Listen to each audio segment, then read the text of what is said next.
दाखवित आहे. हे ब्रह्मांड गणनायका प्राण पुरुषोत्तम प्रभू रामचंद्र आपला दूत संधीचा दूत सीताशुची निघाला. वाटेत हनुमंताने उड्डाण मारून समुद्राजवळ आला. समुद्र ओलांघन करून म्हणून हनुमंत हा संकटात पडला. परंतु आपण दिलेल्या मुद्रिकेच्या सहाय्याने वर राम नामाच्या जय जयकाराने हनुमंताने उड्डाण मारून लंकेत प्रवेश केला. लंकेत वानर रूपाने फिरू देणार नाही म्हणून हनुमंताने अनुरुद्धीतून रूप धारण केले व घरोघरी जनक मातेचा शोध घेऊ लागला. उड्डाण मारून हनुमंत हा सुलोचनेच्या मालात गेला. सुलोचना पतिव्रता स्त्री असल्या कारणाने रावणास उपदेश देत होती.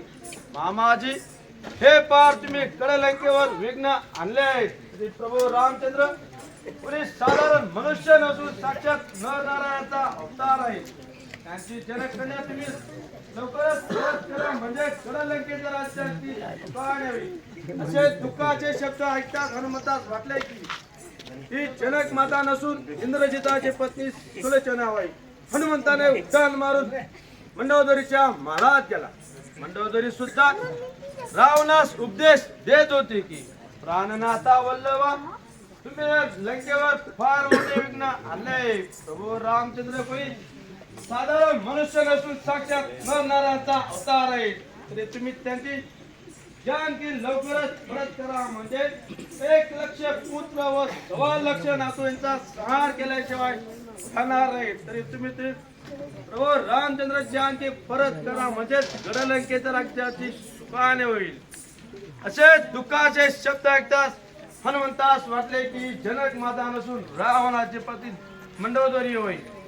ते तुम्ही हनुमंताने उड्डाण मारून आपला भक्त विभीषणाकडे गेला. विभीषणाची व हनुमंताची राम नावाच्या जय जयकाराने ओळख झाली. विभीषणाने हनुमंतास अशोक बागेत जनक माता ठेवले असे सांगितले. हनुमंत अशोक बागेत गेला. अशोक बागेत हनुमंताची व मातोश्रीची मुद्रिकेच्या सहाय्याने ओळख झाली. हनुमंताने सीतेजवळ फळे खाण्याची आज्ञा केली. जनक मातेने हनुमंतास खाली पडले फळे खाण्याची आज्ञा केली. हनुमंताने उड्डाण मारून लंकेत फारच वाईट मना केली व रखवालीदार मोदर देवकांत अतिकाय यांना एकाच तडाख्याने हेमपुरीस पाठवले. परंतु ज्याच्या बळावर 33 कोटी देवांना बंदित ठेवले. आता पराक्रमी पुत्र इंद्रजिता सुद्धा हनुमंताने नग्न व जर्जर करून सोडले. परंतु इंद्रजिताने हनुमंतावर ब्रह्मफसा टाकला. ब्रह्मफसा हनुमंताने सहज तोडला असता परंतु ब्रह्मदेवाचा अपमान होईल म्हणून हनुमंत हा ब्रह्मपाशात अटकून राहिले व रावणाकडे गेले. रावणाने हनुमंतास रामाची शपथ घालून मरण विचारले.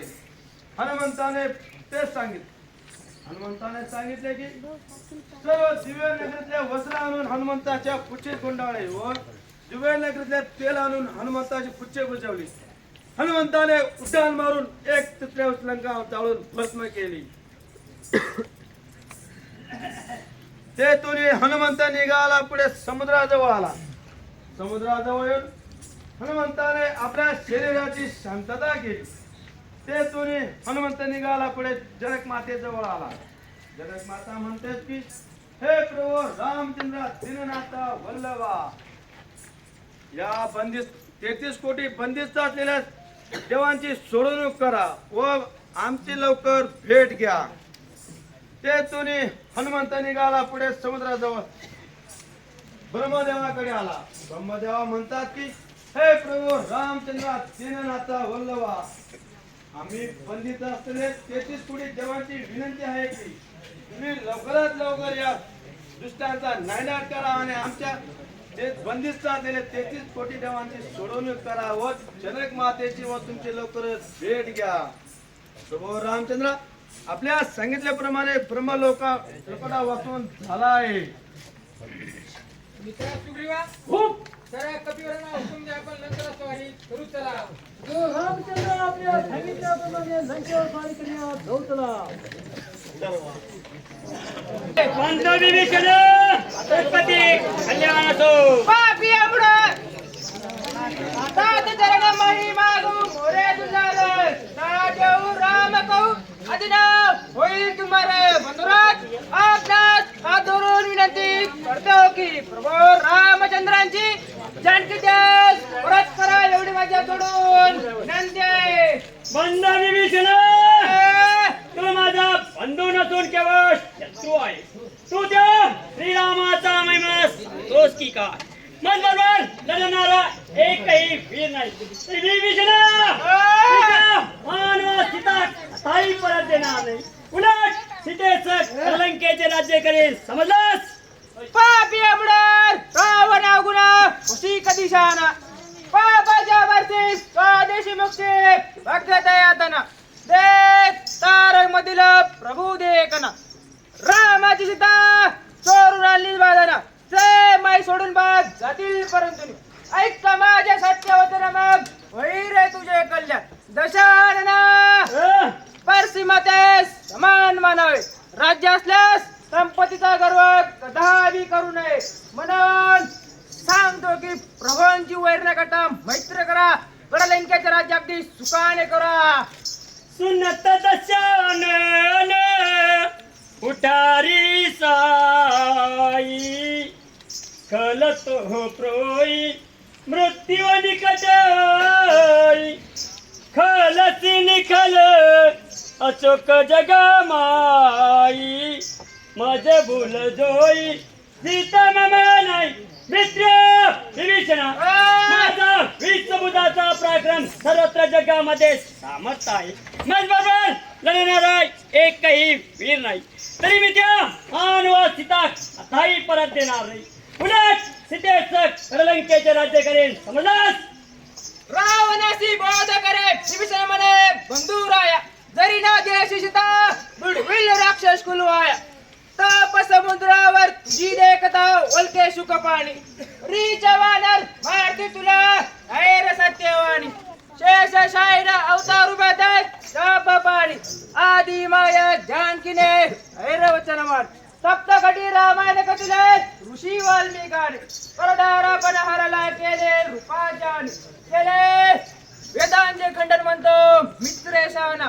तुझ्या होऊनी जननात घेऊन सांगा तरी ना देशी सीता बुडविल राक्षस कुलवार. दशानना ताप समुद्रावर ज्यावेळी ताप करताना सुख पाणी नाही सांगितलं होते की तू अजिंक्य होशील, परंतु ते मान नसून साक्षात शेष नारायणचा अवतार आहे. तरी दशानना आपल्या मुखात 6 शास्त्र 18 पुराण 4 वेद पुढे मुखात असून सुद्धा प्रभू रामचंद्र ऐकू शकत नाही. म्हणून सांगतो की प्रभूंची जानकी त्यास परत करा. गडलंकेचे राज्य सुखाने करा. मानवा सांगतो पराक्रम तू मरणाला व्यानी. पदावे खोजो त्या मानवासी 33 कोटी देवबंदी घातले या रावण. सप्रतापे बळे आलिवला कैलास समर्दोनी. तिन्ही लोकी अजिंकी झालो शिवशंकर वरदानी. मित्र विभीषण, त्या मानवाची रेस्वानर म्हणजे आपले असे लोकांचे खाण्याचे अन्न आहे. 33 कोटी देव बंदीत ठेवले. कैलास सुद्धा मी माझ्या पराक्रमाने आलेला. तर त्या मानवाची व माकडाची काय कथा. तेही बोले रावण विभीषण एकही काया जरी ना देव सीतामाई बुडूर शेष कुल डुबो आया. मित्र विभीषण, मी त्या मानवांची सीता आताही परत देणार नाही. उलट सीतेचं कडलंकेचे राज्य करेन, समजलास? श्रीरामासी मान म्हणजे एक कशील मूर्खा पारसुर उदरली गौतमी कांता कर दुषण त्राटिका दिले ऐक कशील मूर्खा तुझा उरावर घेऊन पडाला सगळेचाही बुरका. ते रामाने सहज बोलले नसता हिरणाला होता. नरलागे सौमित्राच्या धनुष्याच्या रेषा भीकचा मागून सीता आणाली माणिक सुख होता. दशानना ज्याच्या पदप्रशाच्या धुळीने एका कठीण दगडाची स्त्रिया झाली.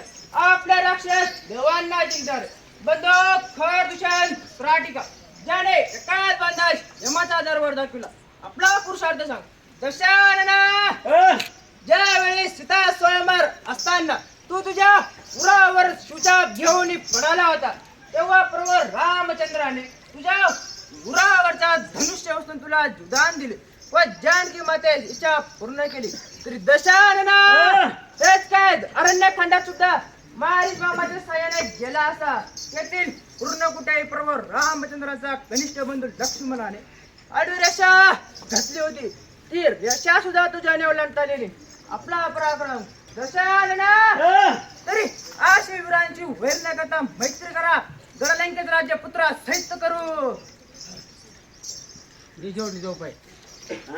ये सदा सट हा हे ना अर्थ बोलो का अर्थ बोला रे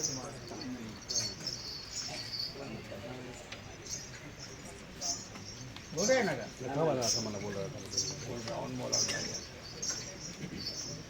मित्र विभीषण 80,000 बायका असो 1,00,000 पुत्र 1,25,000 नातू एवढा परिवार असताना मला त्या मानवाची मुळीच भीती वाटत नाही तर मित्र विभीषण मी त्या मानवास सीता अताई परत देणार उलट सीतेच कडलंकेच्या राज्याकडे समजलास दशानना आपला 1,00,000 पुत्र असून 1,15,00,000 नातू आहे त्यासही तुझी जिद्द सोडून त्या परिवारांचं रक्षण कर म्हणजेच गडलंकेच्या राज्य अगदी सुखाने होईल जीएससी ससटे मोरे जियावा रिपु कर पक्षे सददेव मित्र विभीषण तू त्या मानवास शरण जाण्यातर एका लातीने तुला एम्परेश पाठवेल तुम प्रित्र सरिस बले मोही मारा राम भजे हित तात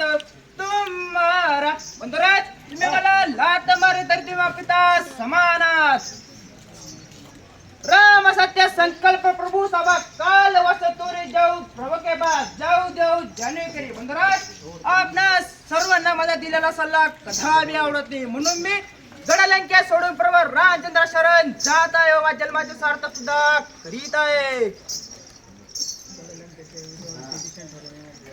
तरी गडलंकेस निश्चित आहे गडलंकेस उद्या विभीषण ठरून घे म्हणजेच झाले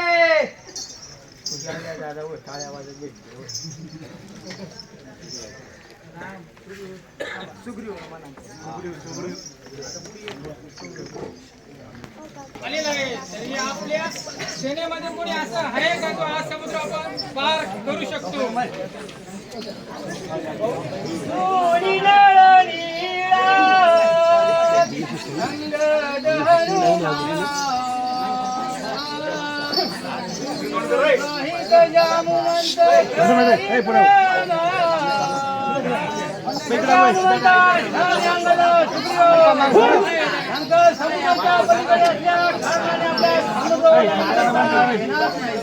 आपले काय म्हणणे ते मला सांगा हो जाऊ म्हणता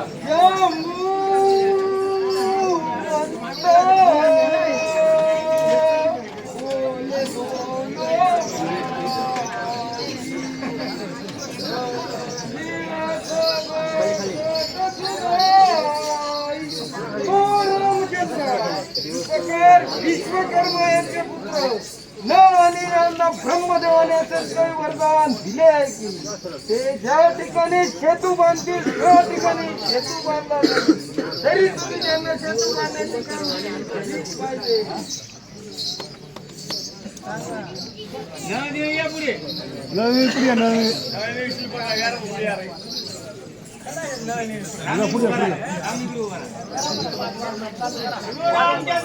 नमस्कार करीत आहे मेळा शिल्पकारा तुष्पती कल्याण असो हो रामचंद्र तुम्ही आम्हाची कामगिरी द्यायला निधी परिपूर्ण करण्यास तयार आहे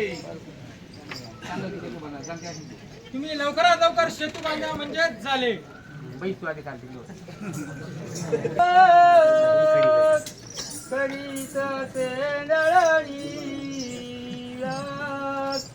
सैन्य घेऊन जाई समुद्र किनारा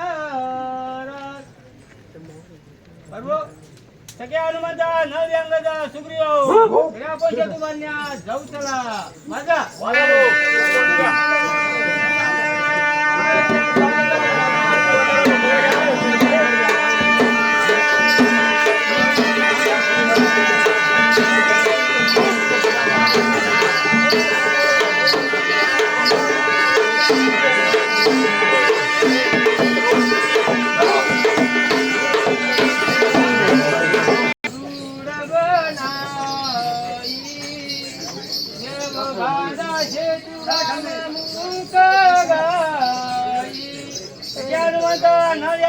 सुग्रीव राम नामाचे संग्रहण करून शत्रुबांनी पूर्ण झाला इकडे आपण पर्वाकडे जाऊ चला.